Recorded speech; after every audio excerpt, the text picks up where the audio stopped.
이제 마지막 시간이네요. 시간이 잘 갔나요? 예, 자, 갑시다. 이자율 이야기를 좀 할 건데, 자, 그거 하기 전에 여러분들 지금 봐봐요. 135밖에 안 남았잖아요. 그렇게 시간이 많지 않습니다. 시간이 부족한 것도 아니고 많은 것도 아니고 그렇게 돼요. 이제는 숨으면 안 돼. 그러니까 숨으면 안 된다는 말은 집에 가서 하면 잘 될 것 같처럼. 그러면 학원 안 나오고 집에서 해야지. 그게 안 된다고. 그러니까 학원에서 뭐 합시다 그러면 해야 돼. 그러니까 오늘 오후에 민법 시험 본다는데 보시라고. 내가 오늘 민법 보면 죽어버린다. 그러면 안 봐야지. 그렇지 않고는 밥 먹고 와서 한번 보시라고. 이런 분도 있어. 나 공부가 안 돼 있으니까. 그럼 공부돼갖고 시험 보러 가려면 죽을 때까지 못 봐. 완벽하게 공부가 어떻게 되냐고. 안 된다고. 그러니까는 무조건 한번 부딪혀보는 거야. 부딪혀보고 나는 공부 안 돼서 그러면 몇 개나 맞는 거 한번 점검해야 되지. 그게 뭐 하루 걸린 것도 아니고 그러니까 밥 먹고 와서 한번 보시라고. 그래야만이 도움이 돼. 아, 이건 이렇게 나오구나. 그러니까 자기가 알았던 것도 문제에 접하면 틀릴 수도 있다고. 그러니까 내가 알았다고 했는데 또 이렇게 나오구나. 이렇게 있으니까 그것은 이제 느껴봐야 되니까. 그러니까 되도록이면 어차피 여러분들 저한테 아무리 듣고 가도 문제를 접해보지 않으면 그러면 문제를 못 푼다고. 그러니까 제가 수업 시간에 이렇게 나왔습니다. 하는 이유가 그거라고. 그거 안고 그냥 가도 좋아. 저는 그냥 가면 그럼 더 좋지. 이거 어떻게 나왔다 말 안 해버리고 그냥 다 알려주긴 다 알려준다고. 근데 알려준 거다고 어떻게 나왔다 알려준 거다고 또 다르거든. 그러니까 계속 알려준다고. 이렇게 나왔습니다. 제가 몇 회는 어떻게 나왔습니다. 이렇게 하잖아요. 그치? 그러니까 그거는 문제에 접해봐야 한다는 소리야. 그러니까는 되도록이면 한번 보시라고. 자, 그것은 여러분들 알아서 하시고 이제 내 생각에는 봤으면 좋겠다 이 말이에요. 제가 약장사 아니죠? 선생님 약장사 같아. 그러지 마. 약장사 아니잖아요. 약장사가 되려면 뒤에다 북을 매야지. 북을 매면서 둥둥 치면서 구름모 이렇게 해야 되겠지. 근데 약장사 아니니까 제 말을 믿고 한번 보시라고. 그래야 여러분이 도움이 될 거니까. 자 갑시다. 고정이자율과 변동이자율이 있는데 이 고정이자율과 변동이자율은 이제 먼저 고정이자율이 무슨 뜻인가 변동이자율이 무슨 뜻인가 하고 두 개를 한번 이제 비교하고 이렇게. 그것밖에 없어요. 별것도 없습니다. 고정이자율 대출. 그러면 이거 뜻을 물어본 게 아니죠. 대출 받았는데 이자율이 끝까지 가는 거야. 5%인데 끝까지 가는다. 그게 고정이자율이야. 그럼 고정이자율에서 이걸 막 뭐라고 썼는데 머릿속에 있어야 될 게 이거라고. 고정이자율로 가면 은행은 자기한테 불리한 상황이 발생해도 차입자에게 못 떠넘긴다는 거야. 자기가 다 받아들여야 된다는 거야. 그게 고정이자율이야. 그러니까 고정이자율 나오면 은행에게 불리한 일이 있어도 차입자에게 떠넘기지 못한다. 은행이 다 불리한 것을 감수해야 된다. 근데 변동이자율은 금리를 변동시킨다고. 은행이 불리한 사항이 발생하면 차입자에게 떠넘기겠다. 그게 변동이자율. 그게 이제 머릿속에 있어야 되지. 그러니까 고정이자율 대출은 이자율이 한번 결정되면 끝까지 가는 건데 그게 고정이자율인데 그걸 시험에 내는 게 아니라 이 두 가지를 낸다고. 이 두 가지. 근데 1번을 예전에 자주 내다가 요즘은 2번을 잘 내는 거야. 자, 그러면 제가 숫자를 가지고 설명할 건데 그 숫자에 여러분 너무 힘들어하지 말고. 자요. 은행이 저에게 대출해 주는데 이자율을 결정해요. 대출 이자율. 그럼 대출 이자율을 결정할 때 인플레이션이 있으면 인플레이션만큼 이자율을 더 높여야 되겠지. 이 이자율에는 인플레이션이 들어갔습니까? 안 들어갔습니까? 들어가 있다고. 대출 이자율은 어떻게 결정되냐면 은행이 나에게 실질 이자율을 실제로 너에게 확보해야 될 이자율이 3%다. 여기에다가 앞으로 인플레이션 되면 예상 인플레이션을 더하는 거라고 이렇게. 그럼 예상 인플레이션이 2% 예상돼서 저에게 5%로 대출 금리를 결정했다고. 이렇게 인플레이션을 반영한 금리를 명목금리다 이렇게 불러. 명목금리. 자, 그러면 인플레이션을 반영했으니까 이거 명목금리야. 명목금리. 그럼 인플레이션을 반영한 금리가 무슨 금리가 이런 거 안 내. 안 내고 이런 것을 명목금리라고 한다. 자, 그러면 내가 5%로 지금 대출 받았습니다. 그런데 이제 문제는 뭐가 문제냐면 그러면 예상하지 못한 인플레이션이 발생했다. 이 말은 은행이 분명히 2%로 인플레이션을 예상해서 5%로 결정했는데 근데 인플레이션이 실제 2%가 아니라 더 높게 나타난다는 소리야. 더 높게. 자, 그러면 실제 인플레이션이 자, 1번 2% 발생하는 경우하고 2번 4% 발생하는 경우 이 두 개의 차이점을 한번 살펴보자는 소리예요. 그러면 실제 인플레이션이 2% 발생했습니다. 이때 은행의 실질 금리를 한번 보자.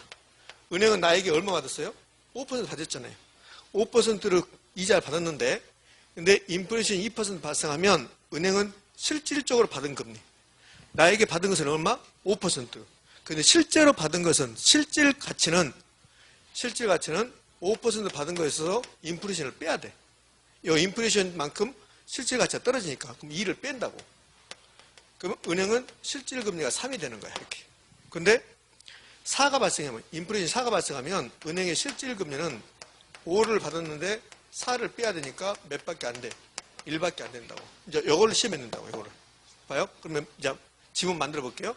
지금 여기는 고정금리입니까? 변동금리입니까? 변동금리. 아니, 고정금리. 고정금리 저당에서 고정금리 이자율에서 4% 인플레이션이 발생했다. 이 말은 예상하지 못한 게 발생했다는 소리야. 예상한 것은 2인데 4가 발생했으면 예상하지 못한 인플레이션이 발생했다. 이걸 예상하지 못한 인플레이션이 발생했다 한다고. 다른 말로 실제 인플레이션이 예상 인플레이션보다 높다 그런다고. 실제 인플레이션은 몇 나왔어요? 4. 예상한 것은 2. 그럼 실제 인플레이션이 예상 인플레이션보다 높다. 예상하지 못한 게 몇 발생했다? 2. 실제는 4가 발생했잖아. 예상은 2 했잖아요. 그럼 예상하지 못한 게 몇? 2. 그래서 예상하지 못한 인플레이션이 발생했다는 소리야, 이게. 그럼 고정이자를 저당해서 예상하지 못한 인플레이션이 발생했다. 그랬더니 은행의 실질 금리가 2입니까? 1입니까? 1. 그럼 떨어졌다는 소리야. 떨어졌다.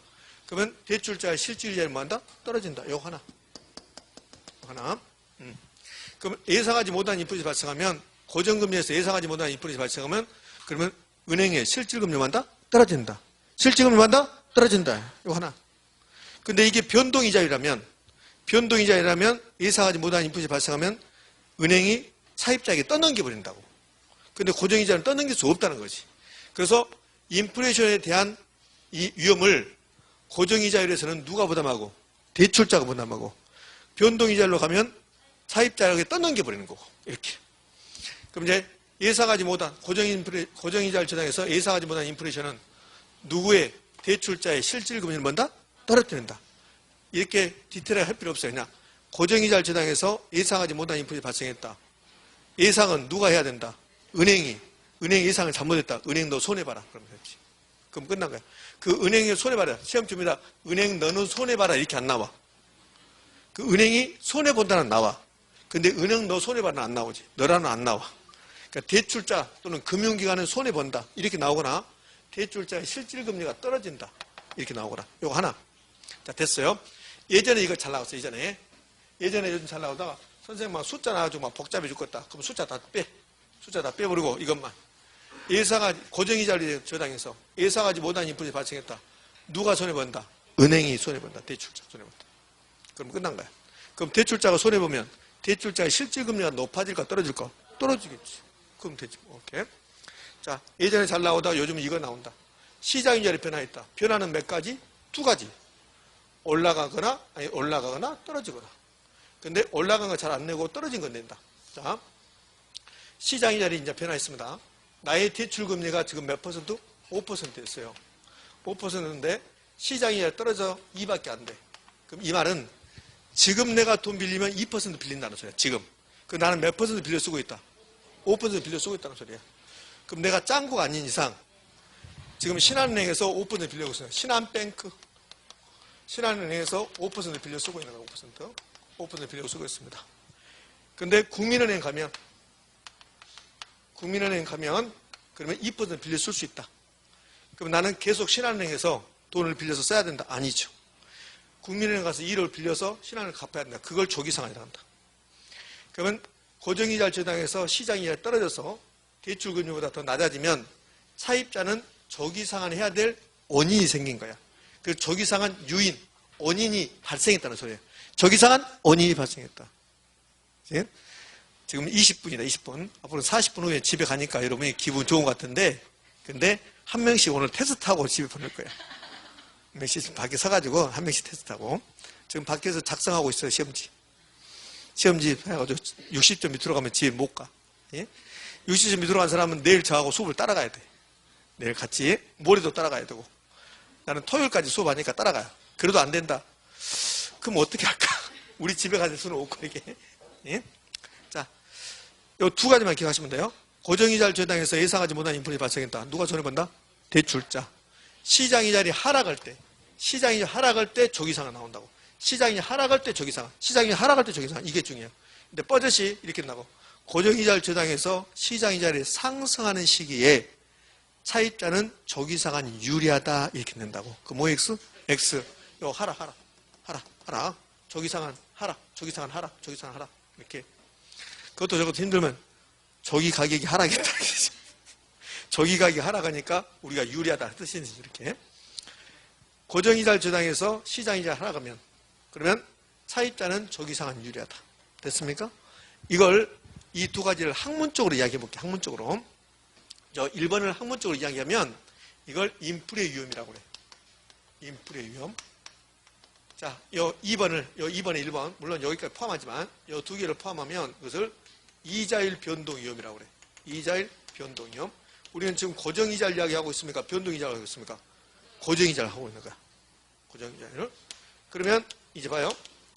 자, 이게 학문적으로 표현하지 않고 그냥 우리가 쓰는 용어를 한다면 고정이자를 저장해서 예상하지 못한 인플레이션이 발생하면 대출자의 실질금리가 떨어진다. 대출자는 손해본다. 맞죠? 이걸 학문적으로 표현하면 고정이자를 저장해서 인플레 위험은 대출자가 부담한다. 맞지요?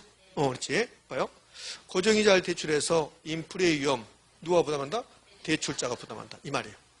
그러면 시장이자를 하락했다. 그러면 차입자는 저기상을 할 거고 저기상을 하면 대출자가 손해볼 거고. 이렇게. 근데 시장이자는 상승해. 그러면 시장이 상승했습니다. 대출이자는 5%인데 시장이자는 8%가 돼. 그럼 은행은 지금 돈을 빌려주면 8을 받을 수 있는데 나에게는 5밖에 못 받는 소리야. 그러면 고정금리로 했으니까 은행이 저한테 전화해서 8% 이자 주세요. 그럼 제가 미쳤냐? 그러지. 그럼 이렇게 되면 은행은 지금 계속 나한테 5% 못 받고 지금 받는 8을 받을 수 있으니까 은행은 3% 받고 손해본다고. 그래서 대출자의 수익성이 악화된다. 요 2번은 잘 내지 않아요. 조기상한에 잘 내고. 그러면요 시장이자에 변화했습니다. 시장이 하락했습니다. 그럼 시장이 하락했는데 만약에 차입자가 조기상한을 안 한다고 봐요. 시장이 하락할 때 차입자가 조기상한을 안 한다고 봐. 그러면 대출자가 이익 볼까 손해볼까? 그때는 이익 봐요. 조기상 안 하면. 왜냐면 나한테는 5% 받아가는 거야. 근데 시장은 2%밖에 안 돼. 이때는 은행이 이익 보는 거라고. 근데 차입자가 조기상 하겠지. 그러니까 대출자가 손해보는 거라고. 여기 2번은 시장이 이제 상승했습니다.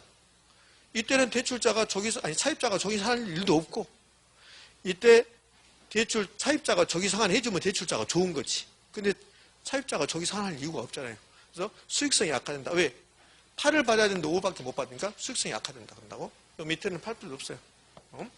그럼 결국 고정이자를 저장해서 시장이자에 상승하거나 하락하거나 다 누구에게 손해간다? 대출자에게 손해간다. 이렇게 된다고. 이렇게. 그러면 2번을 뭐라고 하냐면 이자율 변동 위험이라고 그래. 그럼 고정이자를 저장해서는 인플레 위험과 이자율 변동 위험을 누가 부담한다? 대출자가 부담한다. 대출자 열받는다. 그래서 이 두 개를 차입자에게 떠넘겨야 되겠다. 그럼 어떻게 해야 됩니까? 금리를 변동시키면 되지. 그래서 변동금리 가는 거라고. 변동금리. 자, 이제 변동금리 가요. 자, 변동금리는 고정금리하고 거의 비슷하게 공부할 내용이 한두 가지밖에 안 돼요. 자, 변동금리 갑시다. 변동금리의 뜻은 금리가 결정되면 끝까지 가는 게 아니라 일정한 조정주기에 따라서 바꾸겠다는 소리야. 변동금리는. 그러니까 변동이자율이 무슨 뜻인데요? 그럼 안 물어보지. 변동이자율은 대출 금리가 결정되면 일정한 조정주기, 금리를 조정하는 주기 있다고. 3개월에 한 번씩, 6개월에 한 번씩, 9개월에 한 번씩 이렇게. 금리를 변동시킵시다. 그게 변동이자율. 그럼 변동이자율은 이자율이 결정될 때 기준금리와 가상금리로 결정된다고 그래.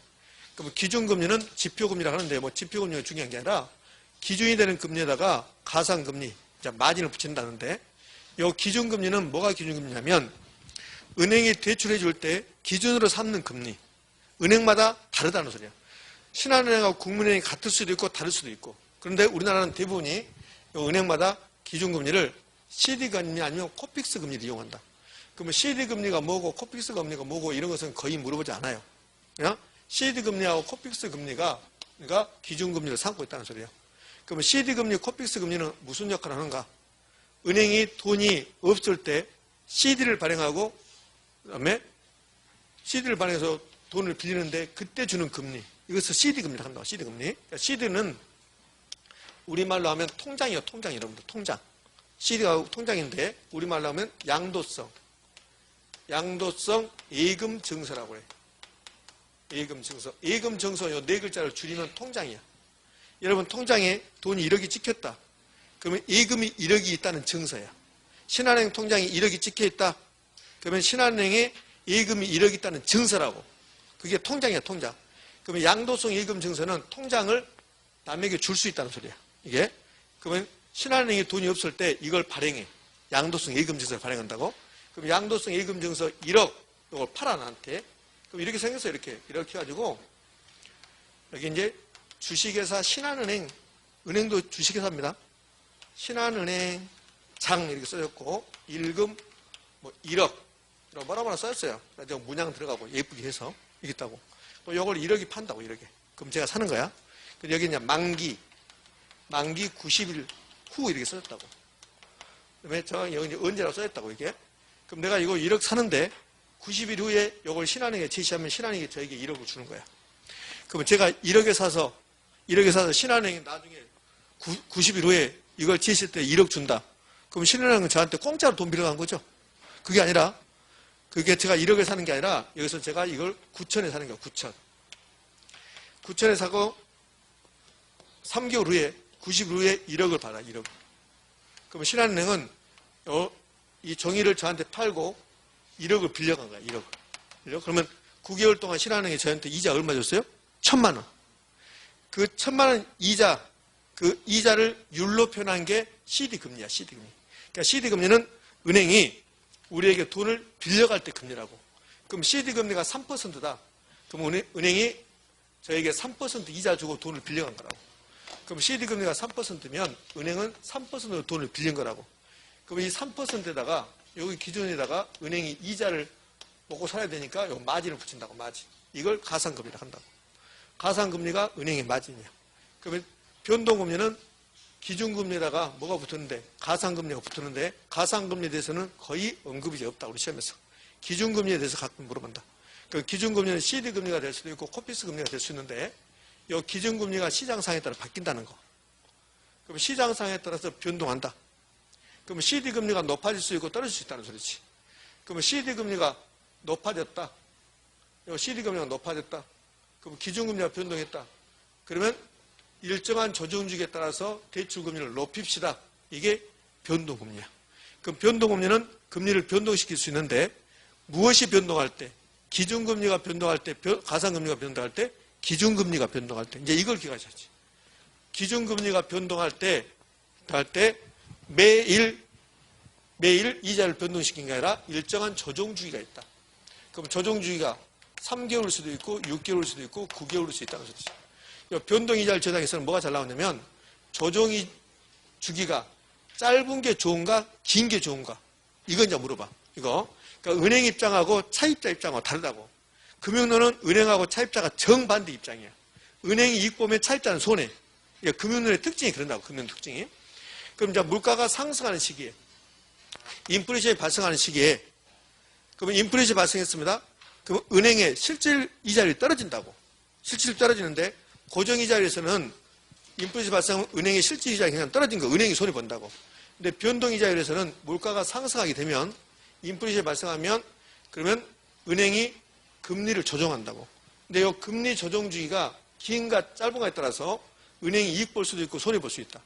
그 물가가 상승하는 시기에 이제 물가가 상승했으니까 대출자는 금리를 높여야 되는데 금리를 높이려면 그러면 매일 높일 수는 없으니까 조정 주기에 따라 높인다. 그럼 3개월에 한 번씩 조정하는 것은 짧고 6개월에 한 번씩 조정하는 것은 길다는 소리지. 그럼 3개월에서 한 번씩 조정하면 금리 올라간 거, 인플레이션에 따른 금리 올라간 것을 차입자에게 떠넘겨버린다고. 그러니까 빨리빨리 떠넘기는 게 여기 조정주기가 짧은 게 빨리빨리 떠넘긴다고. 그 물가가 상승하는 시기에 은행은 금리 조정주기가 짧을수록 은행이 유리할까 불리할까? 유리. 차입자가 불리하게 된다 이렇게. 요거 잘 내는 거죠. 요거. 이제는 요 CD금리, 기준금리가 높아지면 그러면 대출금리는 높아질까 떨어질까? 높아진다.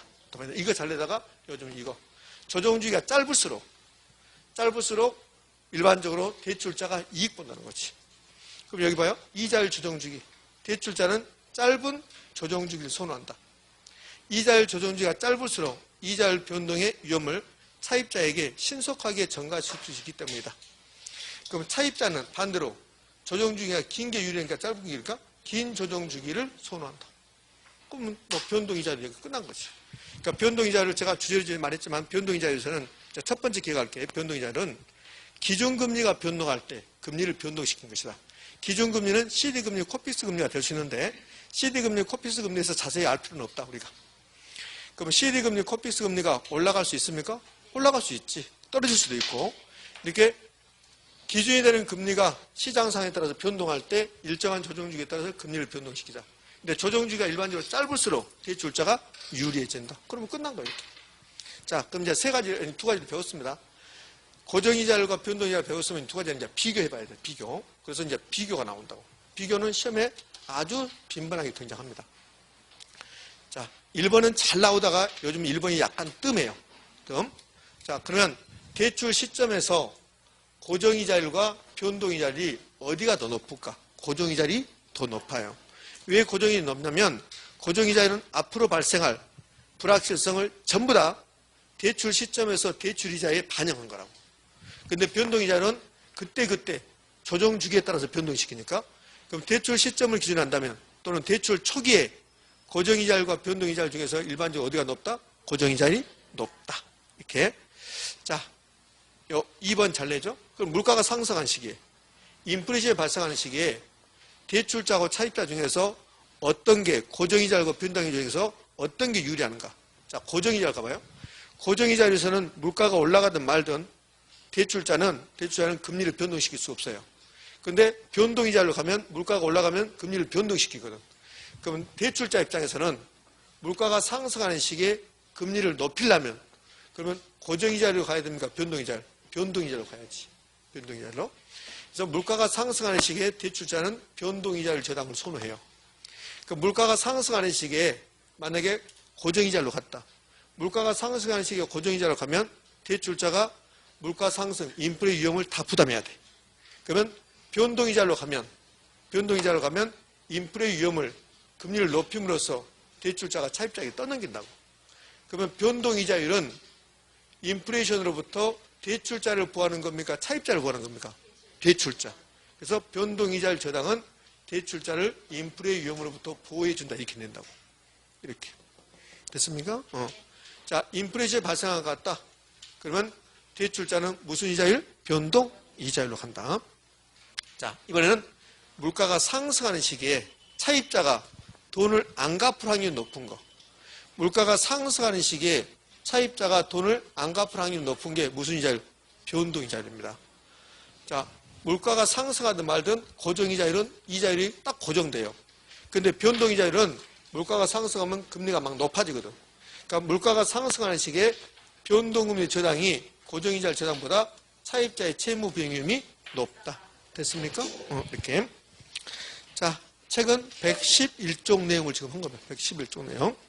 자, 여기까지 해서 이제 이자율 이야기가 끝났습니다. 그럼 이자율 이야기가 끝나고 나면 112쪽, 113쪽이 이제 계산 문제가 되는 거예요. 최대 대출 가능 금액 계산. 그리고 이제 돈을 빌렸으면 이제 뭐 해야 돼? 갚아야지. 그래서 책을 몇 페이지로 가봐요? 114페이지. 114페이지 가면 뭐가 나옵니까? 저당 상환 방법. 저당 상환 방법은 돈 빌리고 갚는 방법. 저당 상환 방법에서 우리는 뭘 배우냐면 이 원리금 상환 방법을 배워요. 그러니까 저당 상환 방법이 원리금 상환 방법도 있고 그다음에 이자만 내다가 원금은 만기에 내는 방법도 있고. 근데 지금부터 배우는 것은 돈 빌리고 원리금을 갚아나가는 방법. 이런 것도 있어요. 원리금을 갚아나가는 게 아니라 이자를 내다가 이자를 쭉 내다가 만기에 원금을 내는 방법도 있다고 이렇게. 근데 우리가 배운 것은 지금부터는 돈 빌리고 매월 매년 원리금을 갚아나가는 방법. 그래서 이제 원리금 상환 방법을 한다고. 이 원리금 상환 방법에 세 가지를 배우게 되는 거야. 원금 균등, 그다음에 원리금 균등, 그다음에 체증식 이 세 가지. 이 공부 방법은 각각의 방법을 배우고 나서 각각의 방법의 특징을 배우고 나서 이제 세 가지를 비교하는 거. 저당 상환 방법 비교 이렇게 배우게 된다. 그러면 이 세 가지 방법 중에서 이제 제가 한번 물어볼게요. 이 세 가지 방법, 원금균등, 원리금균등, 차증식 중에서 저당상수와 관련된 건 뭐예요? 원리금균등. 저당상수와 관련된 것은 원리금균등. 저당상수 나오죠. 저당상수. 자, 그럼 이제 세 가지 방법을 공부할 건데, 요 계산 문제까지 포함되어 있어요. 요즘 계산 문제 약간 뜸하고 있습니다. 그럼 세 가지 방법 배우는데요. 차증식 방법 볼까요? 차증식 상환 방법을 다른 말로 점증식이라고 하는데, 차증식 상환 방법은 돈 빌리고 초기에는 조금만 갚고 나중에 갈수록 원리금을 많이 갚아 나가자. 그래서 차증식이라고 불러. 그럼 차증식은 초기에는 조금 갚고 후기로 갈수록 많이 갚아 나간다. 그러면 지금 소득 수준이 낮은 사람은 돈을 갚을 능력이 안 되니까 차증식 상환 방법이 좋은 거야. 좋은 거? 세 가지 방법 중에서 초기에 가장 빨리 갚은 게, 초기에 많이 갚아야 되는 게 원금균등이라고. 그러니까 소득 수준이 낮은 젊은 사람들은 이 원금균등으로 돈을 빌려오면 초기에 많이 갚아야 되는 부담이 있다고. 그래서 초기에 많이 갚은 원금균등은 젊은 사람에게는 적절하지 않아. 그러니까 젊은 사람들이 원금균등하고는 돈 못 빌려. 원리금도 돈을 많이 갚아 나가야 돼. 그래서 젊은 사람에게 유리하게끔 만들기 위해서 차증식을 만들어내는 거라고. 그러니까 차증식은 계산 문제가 나올 일이 없고, 차증식은 처음에 돈 빌려갈 때 은행하고 차입자하고 약정을 하는 거야. 그러면 첫 달에는 얼마 내고, 두 번째는 얼마 내고, 점점 올라가게 합시다, 이렇게. 그게 차증식이야. 그래서 일반 미래의 소득이 증가할 걸 예상되는 젊은층이 유리하다. 이게 이제 가장 중요한 말이다. 젊은층이 유리하다. 한 3번, 4번 나오니까. 자, 그럼 2번, 초기 상환액이 이자 비용보다 작으면 부의 상환이 발생할 수 있다. 그랬는데, 이런 뜻이에요. 자, 유흥자액은 얼마냐면, 유흥자액은 10억이야. 10억. 자, 1차전대 이자 비용이. 이자 비용이 1,000만 원이라고 해봐, 1,000만 원. 1,000만 원. 근데 1차전대 상환액이 500만 원밖에 안 돼. 그럼 1차전대 원금을 하나도 못 갚았죠? 하나도 못 갚고 이자도 다 못 갚았어요. 이렇게? 그럼 이렇게 되면 이제 1차전대에 유흥자 원금은 얼마고? 유흥자 원금은 10억이잖아요. 10억. 그럼 유흥자 잔금은 10억 500이야. 500. 이자 1,000만 원 갚아야 되는데 500만 원밖에 못 갚았어. 그럼 못 갚은 이자가 원금에 달라붙어. 그죠? 그럼 이건 정상적으로 갚은 게 아니라 거꾸로 갚은 거야. 이걸 부의 상환이라고, 부의. 그러니까 차증식 상환 방법은 초기에 상환액이 작아버리면, 그러면 여기 10억에서 1억이나 갚아야 되는데 못 갚으니까 못 갚은 이자가 원금에 달라붙어 버린다고. 그러면 1차전도가 지났는데 갚아 나가면 이 원금을 조금이라도 갚아 나가면 여기 상환액이 만약에 2천만 원이다. 그러면 상환액 2천만 원이면 이자 1,000만 원 갚고 원금을 1,000만 원 갚은 거라고. 그때는 잔액이 10억이 아니라 9억 9천이 되는 거야. 그때는 이자도 못 갚았잖아요. 그 이자 못 갚은 거 은행이 깎아주는 게 아니라 이자 못 갚은 것을 원금에 달라붙은다고. 그래서 1차전도가 지났는데 유흥자 원금은 10억인데 잔금은 10억 500이 되는 거야. 이게 거꾸로 갚는다고. 이걸 부의 상환이라고 한다고. 초기에. 아직 나오진 않았어, 이거는. 이거 부의 상환이 난다. 자, 3번. 차입자의 소득 증가율이 상환액 증가율보다 작으면 채무 불이행 위험이 나타날 수 있다. 이것도 어려운 말이죠. 그럼 차입자의 소득 증가율이 3%다. 근데 상환액 증가율은 6%씩 증가한다. 그러니까 처음에는 조금 갚다가 그 다음 연도는 그 다음에는 6% 올라간다. 근데 소득 증가율은 3%밖에 안 되죠. 그럼 소득 증가율이 상환액 증가율을 못 따라가지. 그러면 어떻게 해요? 채무 불이행이 나타날 수 있겠죠. 역시 이 또한 좀 어려운 질문이고 아직까지는 예전에 한번 등장한 적이 있다. 이렇게. 자, 중요한 것은 이게 중요하죠. 그러니까 차증식 상환 방법은 1번하고 4번이 중요한 거야. 4번. 전체 대출 기간 동안에 총 이자 누적이 가장 많다는 거야. 세 가지 방법. 원금균등, 원리금균등, 차증식 중에서 차증식은 빨리빨리 못 갚아. 빨리빨리 갚아버리면 이자를 조금 내. 내가 10억을 빌리고 1차전대 5억을 갚아버려. 그럼 앞으로는 5억에 대한 이자를 내는 거야. 근데 얘는 빨리빨리 못 갚아, 차증식은. 그러니까 전체 기간 중에서 이자를 가장 많이 내는 게 차증식 상환 방법이라고. 그러니까 차증식 상환 방법이 나오면 첫 번째, 젊은 사람이 유리하다. 부의 상환이 나타날 수도 있다. 전체 기간 중에서 이자를 가장 많이 낸다. 이렇게. 이게 이제 차증식에서 기억할 내용이에요. 그럼 차증식이 끝나고 나면 이제 원금균등하고 원리금균등을 가보는 거야. 자, 제가 증명하지 않았지만 세 가지 방법 중에서 원금균등이 가장 빨리빨리 갚아버린 거야. 원금균등이 똑같은 돈을 빌려오면 가장 빨리빨리 갚아나가는 게 원금균등이야. 그 다음에는요, 원리금균등. 최정식이 빨리빨리 못 갚는다고. 자, 1억을 빌렸어요. 1억을 융자받았는데 원금균등하고 원리금균등하고 최정식하고 이 세 가지 방법 중에서 가장 초기에 빨리빨리 갚아나가는 게 뭐예요? 원금균등. 그 다음에 원리금균등. 그게 최정식 이렇게. 그러니까 원금균등이 나오면 초기에 빨리 갚아나간다. 이게 머릿속에 있으면 되지. 이렇게. 자, 그래서 이제 이런 절차를 거쳐가는데 이 절차 계산 문제하고 연결돼서 이제 절차가 이렇게 나오는데요. 자, 그럼 원금균등은 볼까요? 원금균등은 내가 돈 빌려왔으면 원금균등 방식 돈 빌려왔으면 매기간 원리금을 갚아야 돼. 원리금을 상환해야 되는데 이 원리금 상환액을 지금부터 계산해보자. 이 원리금 상환액. 그러면 원금균등 상환 방식은 원리금균등 상환 방식이든 원금이든 원리금이든 돈 빌렸으니까 원리금을 갚아나가야 돼. 근데 원리금 균등 상환 방법은 원리금 상환액은 저당 상수만 있으면 바로 구해. 근데 이 원금 균등에서는 저당 상수 이용한 게 아니라고. 내가 원금 균등 돈 빌려왔다. 그래서 원리금 상환액을 계산해야 되겠다. 원리금 상환액. 그러면 어떻게 하냐면 원금 상환액 먼저 구하고 이자 부연 구해서 더하는 거라고. 예? 그럼 원금 상환액 어떻게 구하냐? 자, 1억을 융자받았어. 1억을 융자받고 상환기간은 10년이야. 10년인데 매년 상환한다. 매년 상환. 1년에 한 번씩. 그러면 1억을 대출받고 10년 동안 갚아나가는데 1년에 한 번씩 갚아나간다. 그러면 매기간의 원금 상환액은 1년에 원금 상환액은 1,000만 원이에요. 1,000만 원. 왜 1,000만 원이냐면 1억 빌렸죠? 10년 동안 갚죠? 1년에 한 번 갚잖아요. 그러면 상환해도 원금은 융자액 1억에서 상환을 횟수 몇 번? 10번. 그러면 1,000만 원씩 갚아나간다. 1차전도 1,000만 원, 2차도 1,000만 원. 그래서 항상 일정하다. 그래서 원금 균등 이렇게 한다고. 요거는 쟁점이 안 되죠. 그럼 이자 비용은 원금 균등이든 원리금 균등 차징식이든 이자 비용은 언제나 아직 못 갚은 금액, 이걸 미상한 저당 잔액이라고 그래. 요 미상한 저당 잔액에다가 이자율을 곱해주는 거야. 그럼 이자 비용은 세 가지 방법 중에서 정상적인 상환이 이루어진다면 그럼 첫 해가 가장 커. 첫 해는 돈을 하나도 못 갚았으니까. 그러면 점점 증가할까 감소할까? 감소. 이자 비용은. 그럼 이자 비용은 왜 감소하냐? 요 미상한 저당 잔액이 감소하니까. 이게? 그럼 이제 봐봐요. 원금 균등에서 기억할 것은 초기에 빨리 갚아나간다. 원금 균등은 초기에 빨리 갚아나간다.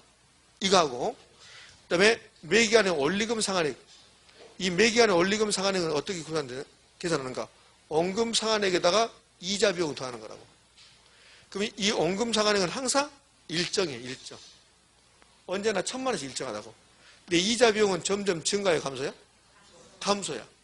그러면 만약에 1차년도에 원금, 그 다음에 이자 이게 나오면 1차년도 원금 1,000만 원, 이자도 만약에 1,000만 원, 그럼 원리금 상환액은 2,000만 원이에요. 자, 근데 2차년도는 원금은 1,000만 원, 이자는 줄어들어. 막 이자가 900이다. 2차년도 원리금 상환액은 1,900만 원 이렇게 된다고. 이해됩니까? 그러면 원금 균등분할 상환 방법에서는 매기간 갚아야 될 원리금 상환액은 점점 증가합니까? 감소합니까? 감소. 이제 이거 이제 기억하셔야지. 자, 원금 균등이 나왔습니다. 그러면 머릿속에 기억할 게 첫 번째, 원금 균등 상환 나왔어. 첫 번째 기억할 것은 초기에 빨리빨리 갚아나간다. 두 번째, 매기간 갚아야 될 원리금 상환액은 점점 증가한다, 감소한다? 감소한다. 점점 감소한다. 이 말은 초기에 크고 후기로 할수록 점점 한다? 감소한다. 자, 그 다음에 이제 원금 균등에서 기억할 거. 원금 균등의 특징은 상환기간 절반이 지나면 그러면 대출금도 절반을 갚아버리는 거야. 자, 이거 1억을 융자 받았습니다. 상환기간이 10년입니다. 10년? 그럼 매년 말 상환이야. 매년 말 상환한다. 그럼 1년에 한 번씩 갚은다고 했어요. 1년에 한 번씩. 자, 그럼 1차 년도에 얼마 갚은대요? 1,000만 원. 1억 나누기 10이니까. 2차 년도 얼마? 1,000만 원. 3차 년도도 1,000만 원. 그럼 5차 년도가 되면, 그러면 4차 년도도 1,000만 원이니까, 5차 년도 1,000만 원이니까, 5차 년도 되면 얼마 갚어? 5,000을 갚아본다고.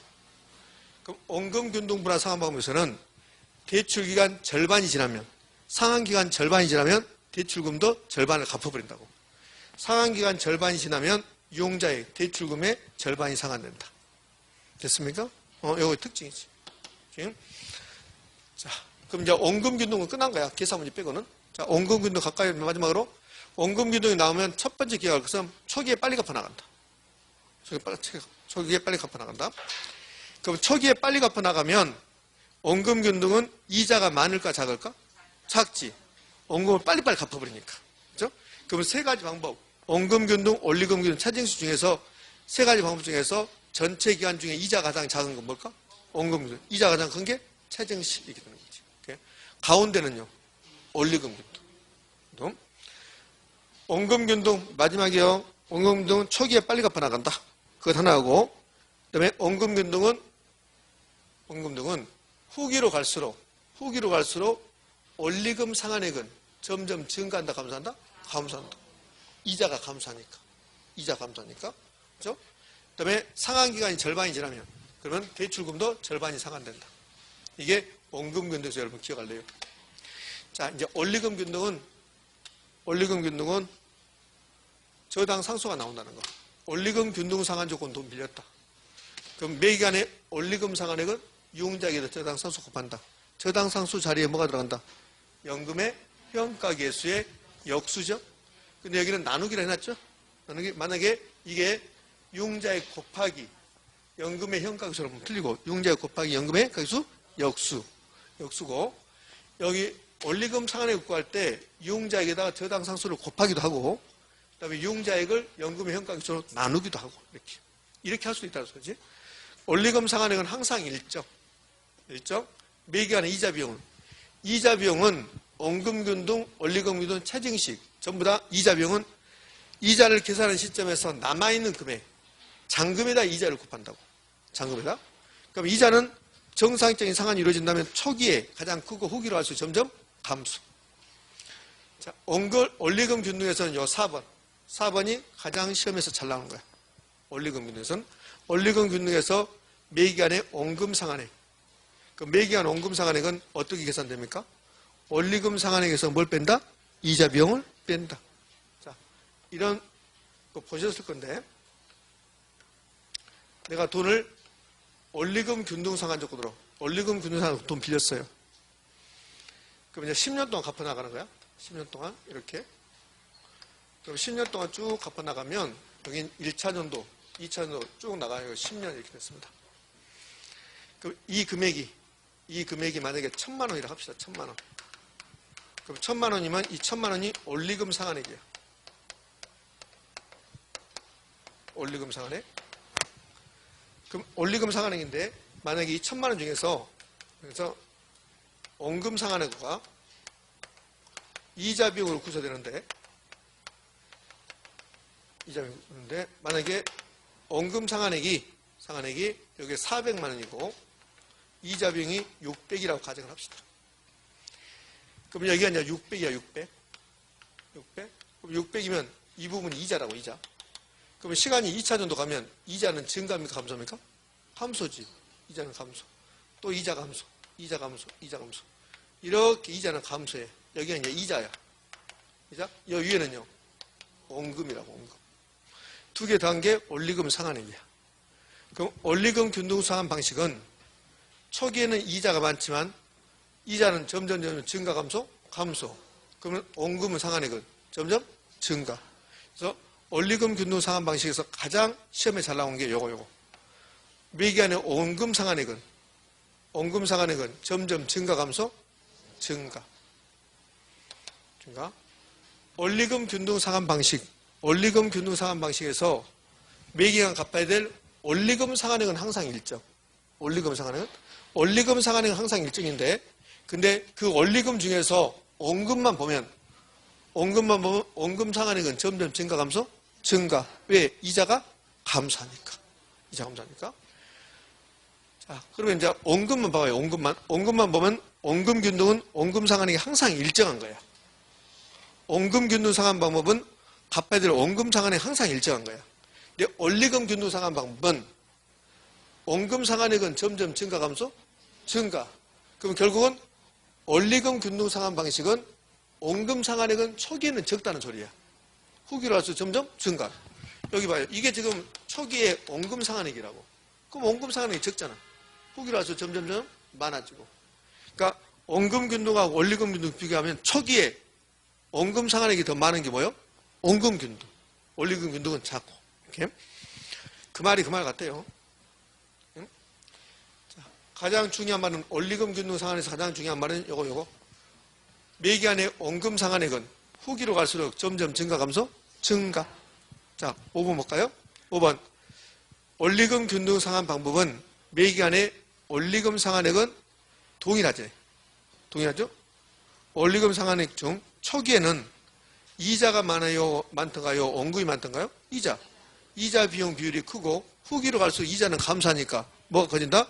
원금 상환액 비율이 크다. 이렇게.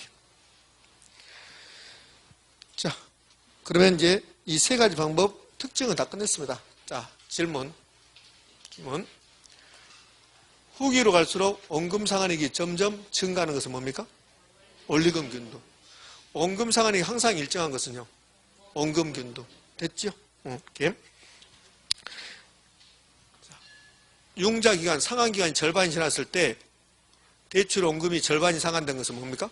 원금 균등. 자, 이제 이 세 가지 방법 비교하면 이제 오늘 수업이 끝나는 거예요.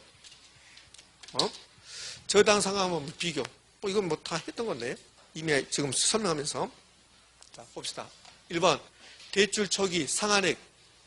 상환액은 누구? 차입자. 그럼 상환액은 차입자고 해소액은 누구? 대출자. 그러면 세 가지 방법 중에서 초기에 빨리 갚아나가는 게 뭐라 했습니까? 원금 균등. 원금, 원리금, 차증식. 그래서 대출자 입장에서, 자, 대출자라고 했습니다. 대출자 입장에서 초기에 해소액이 큰 방법은요, 원금 균등. 차입자 입장에서는 상환액이고, 대출자에서는 해소액이고, 그러면 대출자 입장에서, 대출해진 금액을 초기에 빨리 해소하고 싶다. 그럼 무슨 방법을 빌려줘야 된다? 원금 균등을 빌려줬지. 차증식 상환 방법은 빨리빨리 못 갚고. 이렇게. 자, 두 번째. 그럼 대출 기간 중 중도 상환할 때 융자 잔액. 대출 기간 중 미리 갚아야 되겠다. 중도 상환해야 되겠다. 그러면 대출 잔액이 가장 많이 남아있는 것은 뭐가? 차증식. 원금 균등은 빨리 갚았잖아. 그러니까 대출 잔액이 적지. 그럼 중도 상환 시 융자 잔액이 크다. 그러면 대출 비율이 높다는 소리고 잔금 비율이 높다는 소리야. 요 세 가지가 똑같은 말이야. 그러면 대출 기간 중 중도 상환할 때 대출 잔액에 대출 비율에 잔금 비율의 크기 순서는 가장 많이 남는 게 차증식, 원리금, 원금. 복잡하면 요 위에 것만 하시면 돼. 1번만. 그리고 나머지 것은 요 1번하고 반대니까. 자, 2번하고 3번 같은 의미고 1번은 반대고. 그럼 3번은 전체 대출 기간 중 총 이자 납부의 크기 순서. 이자를 가장 많이 내는 게 뭐예요? 차증식. 이자를 가장 많이 내지. 차증식, 점증식. 이자를 가장 조금 낸 게요. 원금 균등. 왜 이자를 조금 내요? 빨리 갚아버리니까. 초기에 원금 상환액이 크니까. 빨리 갚아버리니까. 이자를 조금만 내죠. 차증식은 빨리 못 갚으니까 이자를 많이 내야 되고. 자, 4번. 대출자의 원금 회수에 대한 위험. 그럼 대출자가 원금을 빨리빨리 회수해버리는 게 뭘까? 원금 균등. 대출 초기에 대출자의 원금 회수 위험이 가장 낮은 방식은, 빨리 회수해버리는 방식은 뭐가? 원금 균등 상환. 이렇게. 5번. 원금 균등 분할 상환 방식과 원리금 균등 분할 상환 방식은 뭐가 똑같을까? 1회차. 첫 번째 이자가 똑같다는 거. 나머지는 다 다르다는 거. 첫 번째 이자 비용이 똑같고 나머지 다 다르다. 5번, 4번은 그렇게 빈번하게 나오는 건 아니에요, 여러분들. 1번, 2번, 3번 비교는 너무너무 잘 나오니까. 자, 이렇게 해서 이제 저당 상환 방법까지 끝났습니다. 오늘 주택저당 채권 유동화까지 갔으면 좀 좋았을 텐데, 이제 오늘은 여기서 수업 끝내고 다음 주는 여기 이제 금융론 약간 남은 거 하고, 그 다음에 감정평가론 할 건데, 잘 들으세요. 감정평가론은 그동안 이제 이론적으로 많이 공부했죠. 그러니까 다음 주는, 예, 최근에 감정평가론의 시험 출제 유형을 보면, 감정평가 방식은 거의, 최근 10여 년 동안 거의 계산 문제입니다. 거의 계산 문제. 그래서 그 계산 문제도 한번 해볼 거고, 이론적으로 중요한 거 해보겠지만, 이제 이런 거는 좀 생략할 거야. 7월달, 8월달 또 할 거니까. 앞에 나온 거 있잖아, 앞에 부분평가, 개별, 이런 거 있죠? 이런 것은 생략하는 거야. 그런 것은 1년에 한 번만 들어도 되니까 7월달, 8월달 반영할 거라고. 그 다음에 지역분석, 개별분석도 이제 가볍게 넘어가고. 그러니까 그동안 이론적으로 많이 했던 거 가볍게 넘어가고, 다음 주는 감정평가 방식의 내용을 하고, 그 다음에 계산 문제도 풀어보고. 되셨습니까? 그렇게 진행하도록 하겠습니다. 자, 오늘 여기서 이제 마지막 할 건데, 이제 하나 질문하고 끝낼 거예요. 위험 햇빛 성향이 강할수록 무차별 고수는 기울기는 완만 급경사.